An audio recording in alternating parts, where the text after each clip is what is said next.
They were Europe's most powerful dynasty, rulers of Spain, Austria, and the Holy Roman Empire. But behind the glitter of crowns and palaces, the Habsburgs carried a secret that would haunt their bloodline. Centuries of inbreeding twisted their jaws, weakened their bodies, and left them unable to rule. Charles II of Spain, born in 1661, could barely chew his food or father an heir. And yet the true cause of their collapse remains one of history's darkest mysteries. Welcome to Hidden Docs. Here we uncover the stories buried in America's darkest corners. Tell us where you're watching from, and don't forget to subscribe so these hidden files keep reaching you. Today's case takes us far from American soil, into the heart of Europe's greatest royal family, the Habsburgs. Their dynasty ruled for centuries, shaping wars, politics, and religion. But behind the golden surface was a curse carried in their very blood. Stay with us as we pull apart the shadows of Europe's royal inbred dynasty. The story of the Habsburg dynasty begins not with war, but with marriage. In 1452, Frederick III of the Habsburg line was crowned Holy Roman Emperor, establishing a foothold for his family across Central Europe. But it was his son, Maximilian I, who transformed the dynasty's fortunes. Rather than spilling blood on the battlefield, Maximilian wielded marriage contracts like weapons. In 1477, he married Mary of Burgundy, inheriting vast territories that stretched from the Low Countries to modern-day France. With one wedding, the Habsburgs became one of the most powerful families in Europe. Their motto became clear: let others wage war, but you, happy Austria, marry. It was not swords that expanded their empire, but carefully calculated unions. This strategy reached its peak in 1496, when Maximilian arranged for his son, Philip the Handsome, to marry Joanna of Castile, daughter of Ferdinand and Isabella, the very monarchs who had united Spain and funded Columbus's voyage in 1492. When Joanna's brother and older sister both died unexpectedly, the line of inheritance shifted. By 1516, Philip and Joanna's son Charles inherited Spain, the Netherlands, and parts of Italy. He would later become Charles V, ruler of a global empire, on which the sun never set. But hidden in this triumph was the seed of disaster. By relying almost exclusively on dynastic marriages, the Habsburgs trapped themselves. Cousins married cousins, uncles married nieces. Generations of intermarriage would tighten the noose around their own future. Historians often admire the brilliance of their rise. Within a century, the Habsburgs controlled Austria, Spain, the Holy Roman Empire, and colonies in the New World. But beneath the splendor of their courts, portraits reveal a chilling detail: the distinctive Habsburg jaw. Thick lips, elongated chins, and protruding mandibles became physical markers of their genetic gamble. This deformity did not appear overnight. It was the slow result of a dynasty turning inward. What began as political genius in the late 1400s would within 2 centuries become a genetic prison. And so the stage was set. Europe's most powerful family had bound its fate not to conquest or diplomacy, but to bloodlines that twisted tighter with every marriage contract. In the shadow of castles and cathedrals, the Habsburg curse had already begun to take root. By the mid-1500s, the Habsburg Empire stretched across continents. From Vienna to Madrid, their coat of arms marked an empire where the sun never set.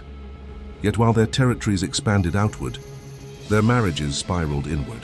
In 1526, Charles V, grandson of Maximilian I, secured his dynasty by marrying Isabella of Portugal.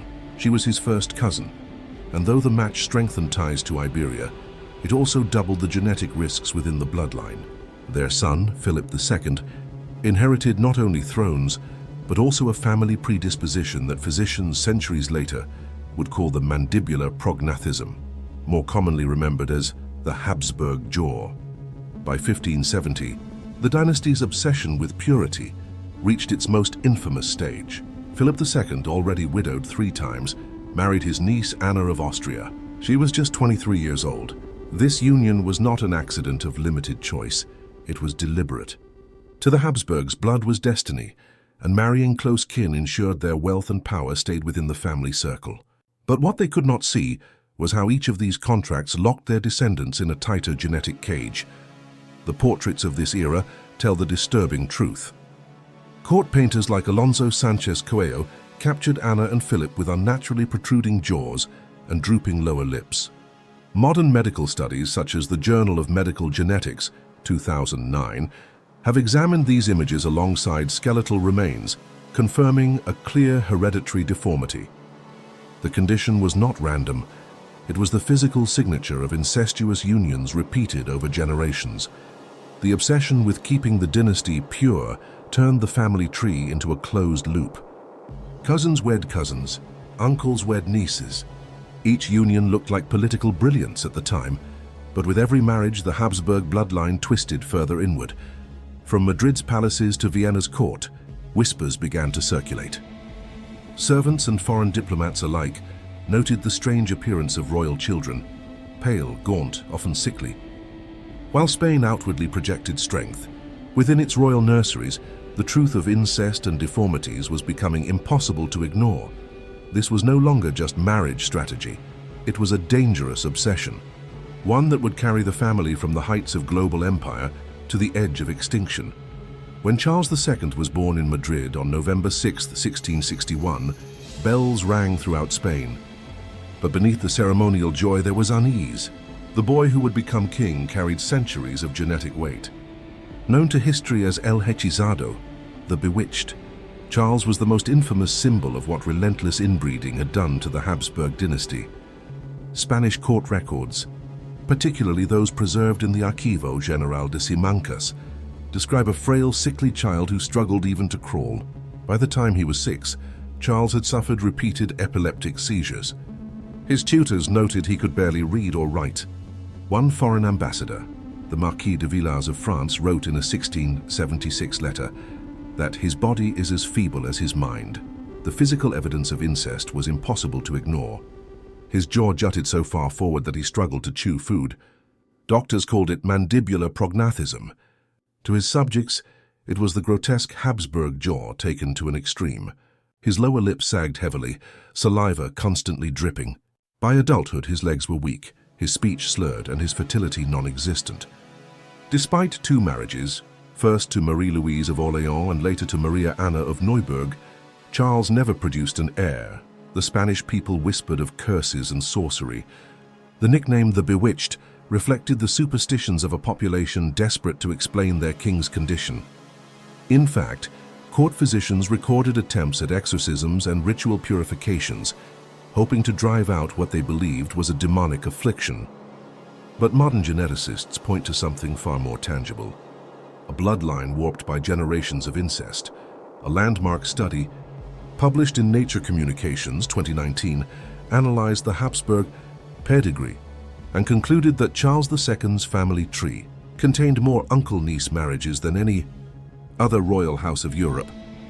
The coefficient of inbreeding for Charles was so high that it rivaled the offspring of direct sibling unions.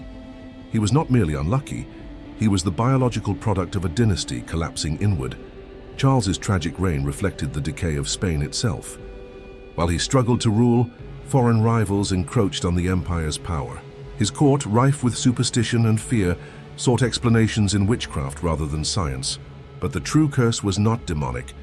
It was written into the Habsburg genome. By the time Charles II died childless in 1700, his body was so weak and disfigured that witnesses at his autopsy recorded he had no blood in his heart, no brain in his head, and only one testicle.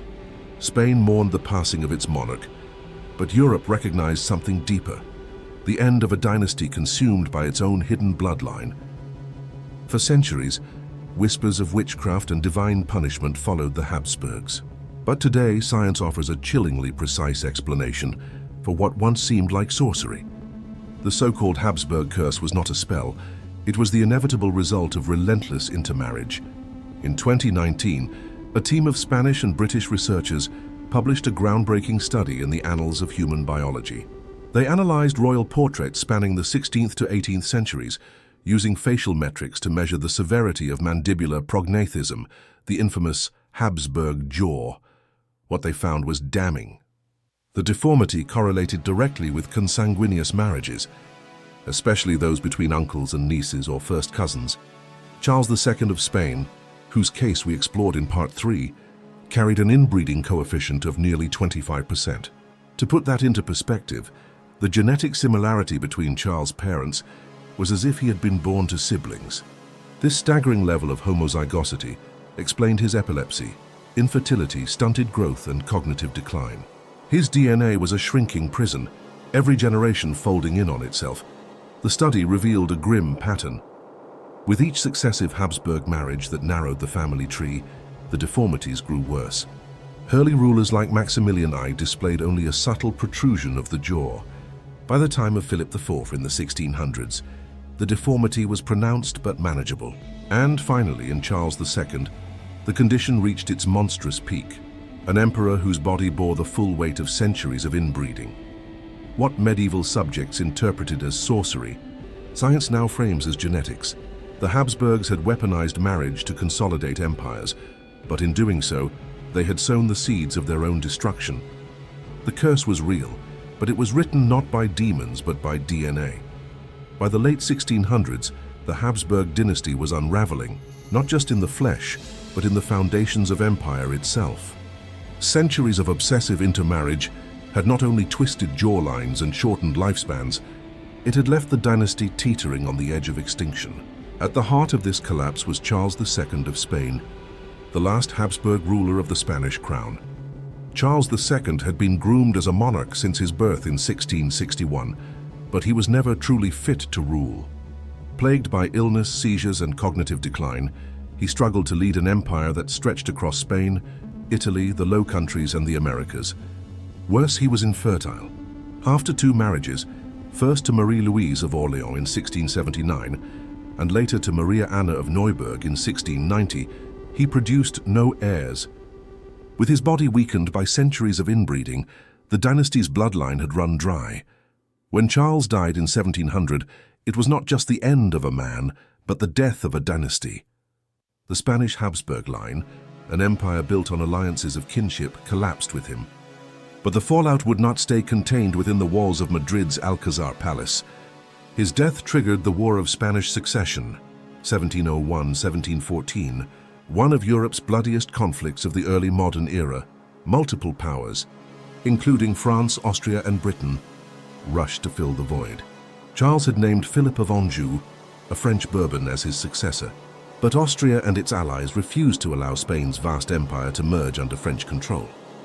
The result was over a decade of brutal fighting, with campaigns stretching from the fields of Blenheim in 1704 to the sieges of Barcelona and Gibraltar. Estimates suggest that more than 400,000 lives were lost in the struggle. The irony is chilling. A dynasty that had once sought to secure eternal dominance through the purity of its bloodline ended up plunging Europe into chaos because that bloodline collapsed. The very marriages meant to consolidate Habsburg control ensured its downfall. By the war's end in 1714, the map of Europe had been redrawn. The Austrian Habsburgs retained their lands in Central Europe, but Spain's empire passed into Bourbon hands. The obsession with genetic purity had not only destroyed a family, it had shifted the balance of global power. The Habsburg curse was no longer just a matter of malformed jaws and frail bodies. It was a political earthquake that shook continents, proving that the private choices of a single dynasty could alter the fate of nations. The court of Madrid in the late 17th century was a place where whispers carried more power than decrees. As Charles II, the last of the Spanish Habsburgs, stumbled through life with failing health, the people surrounding him struggled to explain what could not be rationalized. Physicians wrote endless reports of swollen limbs, epileptic fits, and strange convulsions. But soon medical science was pushed aside by something far older and far darker: superstition. In 1698, letters circulated through the Spanish court claiming the king had been cursed at birth. Noble women whispered that his deformities were not natural, but the mark of witchcraft. Some said a midwife had cursed the child while delivering him. Others claimed that the royal family, after centuries of inbreeding, had become vessels vulnerable to demonic influence. The Archbishop of Toledo himself ordered priests to perform secret rites over Charles. Exorcisms were carried out in dark chambers of the Escorial Palace. Candles burned low, prayers rose against the vaulted ceilings, and courtiers reported seeing the king tremble violently as Latin chants filled the room. But Charles did not recover. His body remained weak, his mind clouded, and his infertility, the dynasty's doom, untouched. Foreign ambassadors sent back chilling reports. In dispatches to Vienna, the Austrian envoy described the king as bewitched, incapable of governing himself, much less an empire.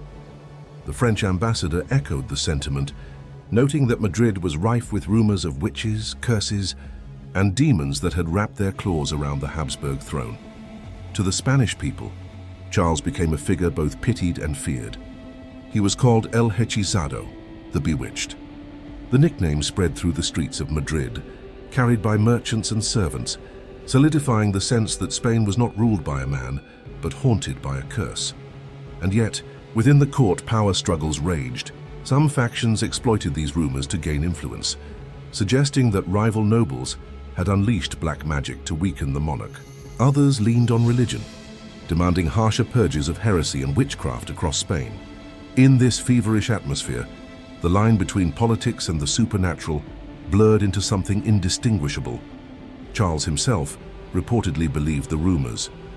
He carried relics of saints, demanded constant masses in his chambers, and begged priests for protection from unseen forces. In the final years of his life, he even requested an official investigation into whether he had been cursed. The report, commissioned by the Inquisition in 1699, chillingly concluded yes. According to clerics, his illness was the work of evil spells and potions, delivered through cursed chocolate. Thus, the last Habsburg king was not remembered as a ruler, but as a victim, his reign marked by whispers of sorcery, failed rituals, and the shadow of a dynasty collapsing under both blood and superstition. By the late 1690s, the Spanish court had turned into a theater of despair. King Charles II, frail since birth, was visibly fading. His body, twisted by generations of Habsburg inbreeding, could no longer endure the weight of his crown or the expectations of an empire. His face, with its famously jutting Habsburg jaw, made eating and speaking a struggle.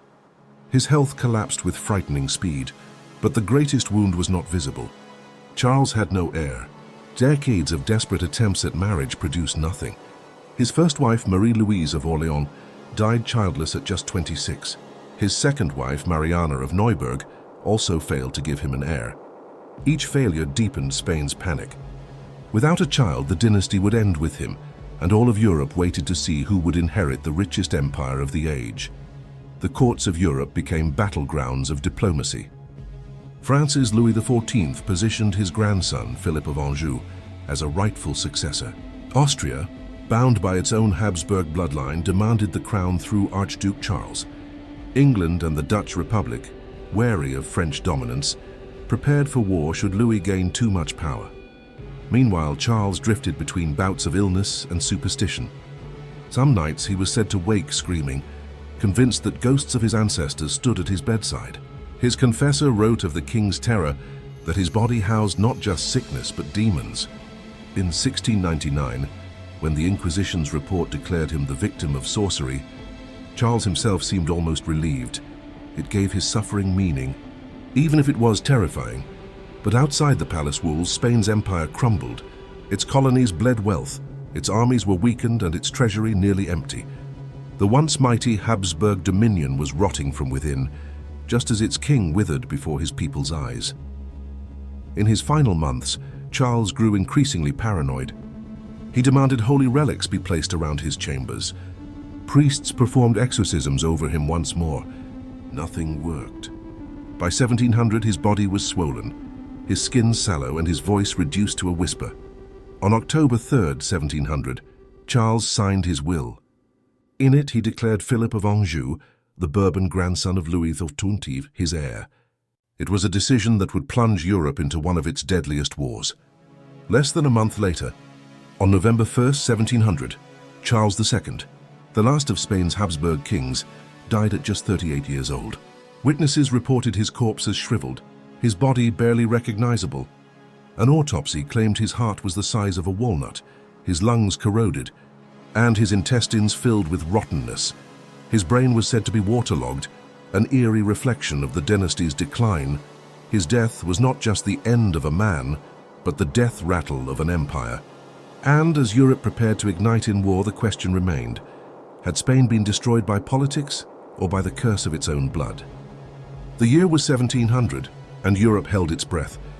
Charles II of Spain, the last Habsburg monarch of the Spanish line, died childless at the age of 38. His reign had been marked not by triumph, but by weakness, paranoia, and decay. His death without an heir meant the once mighty Habsburg dynasty that had ruled Spain for nearly 2 centuries was finished. But this wasn't just a royal family matter. It was a European crisis.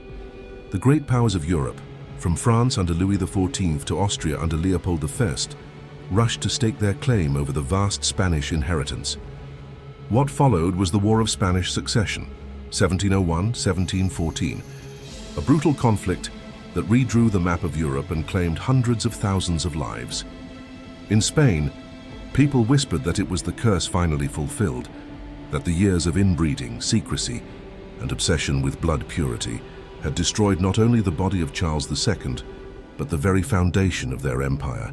In truth, it was both biology and politics colliding, in a tragedy centuries in the making. The end of Spain's Habsburg dynasty marked the end of one of Europe's most infamous royal bloodlines, a family undone by its own desperate grip on power. The year was 1700, and the Spanish Empire stood on the edge of collapse. On November 1st, Charles II of Spain, known across Europe as El Hechizado, the Bewitched, died in Madrid at just 38 years old. His passing ended nearly 2 centuries of Habsburg rule in Spain. Court physicians, priests, and diplomats had long whispered that the king was cursed, but the reality was more tragic. Decades of incestuous unions had left Charles frail, infertile, and incapable of sustaining the dynasty. Charles's death without an heir triggered panic far beyond Spain's borders. The Spanish crown controlled vast territories, from the Netherlands and Naples to the Americas. The question of succession ignited immediate rivalries between Europe's great powers. Louis XIV of France moved swiftly to claim the throne for his grandson Philip of Anjou, while Leopold V of Austria asserted his family's rights as fellow Habsburgs. This dispute plunged Europe into the War of the Spanish Succession, 1701-1714, one of the deadliest conflicts of the early modern age, claiming nearly 400,000 lives across the continent. For ordinary Spaniards, the dynasty's collapse carried an air of divine punishment. Rumors spread that God himself had punished the Habsburgs for their obsession with blood, purity. Chroniclers like Juan de Ferreras wrote that Charles's body seemed already a corpse before death, embodying the decay of an empire once feared. Worldwide, the fall of Spain's Habsburg line symbolized the devastating cost of centuries of inbreeding and secrecy. What began as a strategy to protect power and wealth ended with the disintegration of both. By 1714, the Bourbon dynasty had replaced the Habsburgs in Spain, and Europe had been permanently reshaped. Yet the legend of the Habsburg curse endured, remembered not just as a genetic tragedy, but as a chilling reminder of how dynastic pride and hidden bloodlines can destroy empires.